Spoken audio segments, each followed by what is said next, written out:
सबसे पहले हमारे साथ में जो हमारे एक्सपर्ट जुड़ रहे हैं आज, वो हैं विवेक करवा जी। विवेक करवा जी हैं सीईओ हैं वृद्धि इन्वेस्टमेंट्स के, और विवेक करवा जी ट्रेन फाइनेंशियल प्लानर हैं। बहुत स्वागत है विवेक जी, हमारे साथ में जुड़ने के लिए, समय निकालने के लिए बहुत शुक्रिया।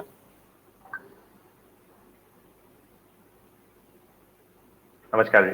नमस्कार सर। विवेक सर, सबसे पहले तो हम अनलॉक की खबरें सुन रहे हैं, अनलॉक 2 शुरू हो गया है। हम बाजार में बहुत सारी चीजें, बहुत अच्छी खबरें जिसको कहा जाए कि वो आना शुरू हो गई हैं। जहां एक तरफ इंडिगो का रिजल्ट्स कुछ खराब आते हैं, आंकड़े खराब आते हैं, वहीं दूसरी तरफ हमें ये पता चलता है कि पिछले एक हफ्ते में, जून के अभी तक के जितने दिनों में जो बुकिंग्स हुई हैं वो डबल से भी ज्यादा हैं एज कम्पेयर टू उसके पहले या मई के महीने में जो बुकिंग्स हो रही थी। उसी तरीके से हम बहुत सारे होटल्स में, जहां एक तरफ ये खबर सुनते हैं कि हाइट जैसे कुछ कुछ ब्रांड्स जो कि मुंबई में अपने काम को अभी रोक दिया उन्होंने क्योंकि उनको कैश क्रंच है, वहीं दूसरी तरफ हम उन बुकिंग्स का जो ग्रोथ देखते हैं, बहुत सारी ऐसी खबरें देखते हैं, तो वो जबरदस्त है। मतलब वो एक एक तरफ उम्मीदें हैं एक तरफ, और दूसरी तरफ जो पीछे जो हम जिसको अभी छोड़ के आ रहे हैं या साथ में अभी चल रही वो खबरें पूरी तरीके से खत्म नहीं हुई, वो परेशान करने वाली खबरें थी। कहीं उस जंक्शन पे हम खड़े हैं जहां से शायद या तो चीजें बहुत अच्छी जा सकती हैं या बहुत खराब भी हो सकती हैं, लेकिन अनलॉक तो है, अनलॉक 2.0 तो शुरू हो गया है। आप इसको आपको कैसे देखते हैं और अब आपको आगे क्या दिखता है? क्योंकि कई बार हम एक्सपर्ट से बात करते हैं तो ये कहते हैं कि बाजार ही सबको एंटीसिपेट कर चुका है और ये सब उसके अंदर में डाइजेस्ट हो चुका है, और ये सारे जितने रिकॉर्ड हाइज बन रहे हैं ये सारा कुछ उसी इकोनॉमी थीम, अनलॉक थीम के चलते ही है। आपका क्या मानना है और आप इसको बाजार में कैसे देखते हैं? Good morning Alex. देखिए, आपको ध्यान होगा करीबन 2 या 3 हफ्ते पहले मैं जब आपके शो पे था, तब अपनी बात हुई थी कि इतने सारे कोरोना केसेस हो रहे हैं फिर भी मार्केट क्यों ऊपर जा रहा है, और इकोनॉमी खराब चल रही है और मार्केट क्यों ऊपर जा रहा है। राइट। तो उस वक्त मैंने यही कहा था कि मार्केट आज की नहीं देख रहा है, मार्केट देख रहा है कि कल क्या होगा, 6 महीने बाद भारत में क्या होगा। और 6 महीने बाद भारत में ये होगा कि बहुत बड़ी पॉपुलेशन को वैक्सीनेशन लग गया होगा, दुनिया में कुछ हद तक वैक्सीनेशन, ये जो कोरोना का इशू है ये सॉल्व हो गया होगा, और इंडिया में भी केसेस कम होने लग गए होंगे। तो मार्केट आज की नहीं देख रहा है, मार्केट देख रहा है कि 6 महीने बाद क्या होगा, और उस बेसिस पे market always factors in the future.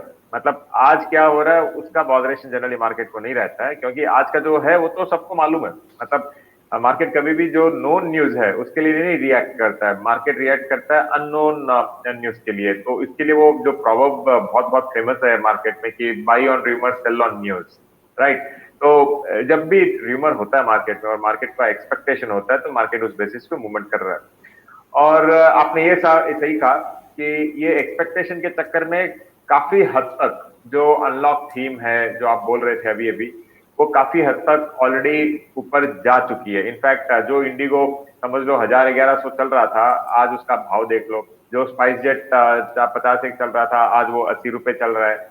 और जितने भी होटल के इंडस्ट्री, मतलब होटल इंडस्ट्रीज के स्टॉक्स थे, इंडियन होटल्स है, जीवीके है, कितने लेमन ट्री है, ये सारे जो मतलब ऑलमोस्ट 50% उनके लोज से ऊपर ऑलरेडी चल रहे हैं। तो मार्केट को ये एक्सपेक्टेशन है एलेक्स, और ये सही एक्सपेक्टेशन है मार्केट को, और लग रहा है कि ऐसा होने वाला है। देखिए कल जो अब 1 लाख के नीचे आने लग गए इंडिया में केसेस, तो ये जैसे जैसे इंप्रूवमेंट होगा, अभी मुंबई में और दिल्ली में तो ऑलरेडी अनलॉक प्रक्रिया चालू हो गई है, इधर तमिलनाडु में भी चालू हो गई है। इनफैक्ट मैं ऑफिस में बैठ के अभी ये शो कर रहा हूँ, तो ये प्रक्रिया हर जगह पे चालू है। राइट। तो मार्केट इसको पॉजिटिवली ले रहा है, और ये नहीं है कि मार्केट आज सस्ता है, क्योंकि मार्केट ऑलरेडी इसको ले चुका था। मतलब कि मार्केट को मालूम था ये होने वाला है, तो ऑलरेडी काफी हद तक बढ़ चुका है। जी। तो विवेक सर, जब आप ये कह रहे हैं कि ये पॉजिटिव चीजें हैं और इसका असर आप इस तरीके से देख रहे हैं, तो इसमें क्या कोई थीम है जो अब पकड़ी जा सकती है और जहां पे अब मौके निकल के आ रहे हैं? देखिए, अनलॉक थीम जो बोल रहे हैं, ये अनलॉक बोलते ही लोगों को दिमाग में 2-3 चीज ही आती है। एक तो एविएशन आ गया, एक होटल इंडस्ट्री आ गई, एक टूरिज्म ये इंडस्ट्री आ गई। तो बेसिकली किसी भी इन्वेस्टर को पूछ लो कि अनलॉक से कौन बेनिफिट होगा, तो ये 3 इंडस्ट्री बेनिफिट होगी करके आपको बताएंगे। और ये एक तीन ऐसी इंडस्ट्री है जिसने बहुत मार खाया है इस लॉकडाउन के चक्कर में। और जो ट्रैवल एंड टूरिज्म है वो तो बर्बाद हो गया ऑलमोस्ट। तो लेकिन ये सारे के सारे जो भी मैंने तीन बोले थे, होटल है, एविएशन है और ट्रैवल एंड टूरिज्म है, इनमें ऑलरेडी काफी हद तक रिकवरी आ चुकी है। लेकिन मुझे लगता है कि अगर अनलॉक प्रक्रिया चालू रही और यहाँ से वापस हम लोग फ्रेश लॉकडाउन में नहीं गए, तो एक दो थीम्स है जो जैसे जैसे आपकी ये रियल एस्टेट है, ये बढ़ेगा, एनबीएफसीज बढ़ेगी यहाँ से। एनबीएफसीज तो देखो, जो फाइनेंस इंडस्ट्री होती है, बैंकिंग सेक्टर होता है, वो तो होता है कि बैकबोन ऑफ द इकोनॉमी। तो अगर इकोनॉमी सही करती है, यहाँ से थोड़ा बहुत भी इंप्रूवमेंट आता है, तो बैंकिंग इंडस्ट्री, और बैंकिंग में भी मैं स्पेसिफिकली एनबीएफसी इंडस्ट्री पे फोकस करूंगा, जो मुझे लग रही है कि काफी हद तक पॉजिटिव रहेगी। तो मुझे आज अच्छा लग रहा है एनबीएफसी, मुझे आज अच्छी लग रही है कुछ हद तक रियल एस्टेट सेक्टर, और चुनिंदा होटल स्टॉक है, वो भी मुझे अच्छे लग रहे हैं। और उसके अलावा जो अगर रियल एस्टेट यहाँ से रिकवरी करता है, तो रियल एस्टेट के साथ जो जैसे हम बात करते हैं ना कि ऑटो इंडस्ट्री के साथ ऑटो एंसिलरी, तो रियल एस्टेट एंसिलरी इंडस्ट्रीज आप सोच लो, जैसे टाइल्स मैन्युफैक्चरिंग है, सीमेंट है, ये सब भी आपको इंप्रूवमेंट देगा। और मार्केट कॉस्टली होने के बावजूद कुछ कुछ स्टॉक्स अवेलेबल है मार्केट में जो वैल्यूएशन वाइज अभी इतने नहीं महंगे हैं, और निवेशक यहाँ पे लेके बैठ सकता है। तो विवेक सर, इसमें अगर आप जो थीम्स बता रहे हैं, क्या उसमें कोई स्टॉक्स भी सजेस्ट करने का इसमें कहीं अपॉर्चुनिटी देख रहे हैं? हाँ, आप पूछेंगे तो बता देंगे स्टॉक्स भी। देखिए, तो देखिए, रियल एस्टेट में एक स्टॉक है जो मैंने फाउंडर इंडिया पे ही आपके पहले वाले जो एंकर थे उनके साथ मैंने बात की थी और रिकमेंडेशन दिया था, करीबन 81 रुपए में। एक कंपनी है हेमिस्फीयर प्रॉपर्टीज करके। वो हेमिस्फीयर प्रॉपर्टीज 200 तक गई, उसके बाद में ये वापस लॉकडाउन चालू हुए करके 130 में बहुत दिन तक स्टॉक लटका हुआ रह गया था, और पिछले 2 दिन में ये वापस बढ़ा है। इनफैक्ट आज ये 157 चल रहा है, थोड़े बहुत करेक्शन के बाद। एक बार फिर विवेक सर, नाम कौन सा स्टॉक कौन सा बता रहे हैं? हेमिस्फीयर, हेमिस्फीयर, HEMIS 157 में रहेगा। हाँ, बराबर आपके स्क्रीन पे बराबर डाला आपने। नहीं सर, अभी नहीं आया। एक बार स्पेलिंग फिर से बता दीजिए। स्क्रीन पे दिखा रहे हैं, HEMIS। अच्छा, हेमिस्फीयर। हाँ जी, हेमिस्फीयर प्रॉपर्टीज जी। तो ये स्टॉक, मतलब इसका पूरा स्टोरी मैंने बताया वो ऑलरेडी फाउंडर इंडिया पे, तो पुराने वीडियोस में वो जो मतलब इन्वेस्टर्स है, व्यूअर्स है, वो देख भी सकते हैं। लेकिन ये एक से वैल्यू अनलॉकिंग का थीम रहेगा। प्योर रियल एस्टेट प्ले नहीं मानूंगा मैं इसको, इसमें वैल्यू अनलॉकिंग का थीम भी रहेगा। तो अभी भी ये 157 पे है। कोई भी डिप पे अगर आपको मिले, मतलब मार्केट हाई में आज लाल में ट्रेड कर रहा है, करेक्शन हो रहा है थोड़ा बहुत, तो नीचे आपको कहीं पे भी मिले, इसको आप धीरे धीरे लेते रह सकते हैं, और ये हो सकता है कि वापस 200, 180 से लेके 200 तक ये जा सकता है, पहली चीज। दूसरा देखिए, अनलॉक में मैं ऑटोमोबाइल एंसिलरी, जो ऑटो एंसिलरी है, उसको भी मानूंगा, और उसमें मेरा वन ऑफ द पिक रहेगा एक्साइड इंडस्ट्रीज, जो बैटरी मैन्युफैक्चरिंग कंपनी है, और जो इलेक्ट्रिक व्हीकल्स अभी आएंगे तो उसमें भी काफी फोकस करेगी कंपनी। तो मुझे लग रहा है कि एक्साइड अभी चल रहा है ये करीबन 195, 196 ऐसे डिस्क्लोजर मैंने भी लिए हुए हैं। और अगर ये कोई भी मतलब 100-200 को अगर क्रॉस करता है, तो ये आप अगले 1-1.5 साल के लिए लेके बैठ सकते हो इसको। मतलब ये ट्रेडिंग बेट नहीं रहेगा मेरा, ये जो भी जनरली मैं इन्वेस्टमेंट बेट ही बताता हूँ, ट्रेडिंग बेट नहीं बोलता हूँ। तो मुझे लग रहा है कि ये अगर 200 क्रॉस करता है तो और अच्छा कर सकता है, 220, 230 तक ये जा सकता है, तो इसको भी आप लेके बैठ सकते हो। तो हेमिस्फीयर प्रॉपर्टीज हो गया, एक्साइड इंडस्ट्रीज हो गया, ये दोनों देखने का, मतलब दोनों देखने के लायक स्टॉक है। तो विवेक सर, एक इसमें थोड़ा सा और क्लैरिफिकेशन समझना चाहूंगा कि क्या ये टाइम अभी मौका है या थोड़ा रुका जाए? आप जो देख रहे हैं कि मार्केट में थोड़ा सा एक छोटा सा करेक्शन है, या थोड़ा आप उसको मार्केट को कैसे एक्सपेक्ट कर रहे हैं, और उसके साथ में इन स्टॉक्स में क्या अभी से इनिशिएट कर दिया जाए एक्यूमुलेशन, या क्या स्ट्रेटेजी होनी चाहिए? देखो, मैं तो स्ट्रेटेजी यहाँ पे ऐसी स्ट्रेटेजी अपनाऊंगा कि मुझे अगर 100 शेयर लेने हैं तो मैं यहाँ पे 25 ही लूंगा, और कोई भी अगर मार्केट करेक्शन मिले तो और 25 लूंगा। वैसे तो एवरी डिप पे मैं 25-25% लेना चाहूंगा, क्योंकि इसमें देखिए मार्केट जो एकदम ऑल टाइम हाई पे है।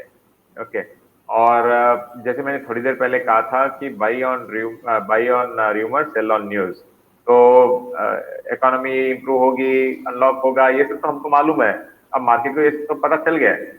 अब यहाँ से मार्केट देखेगा कि अगला अगला थीम क्या है। मतलब हो सकता है कि अगले 2 हफ्ते में हम लोग अनलॉक थीम तो बात करना भी छोड़ दें, क्योंकि वो अनलॉक हो गया होगा, राइट। तो जब वैसा एक सिचुएशन आएगा तो मार्केट में प्रॉफिट बुकिंग भी आएगा। अगर नेक्स्ट थीम नहीं मिला मार्केट को, तो मार्केट को कभी भी र्यूमर्स चाहिए।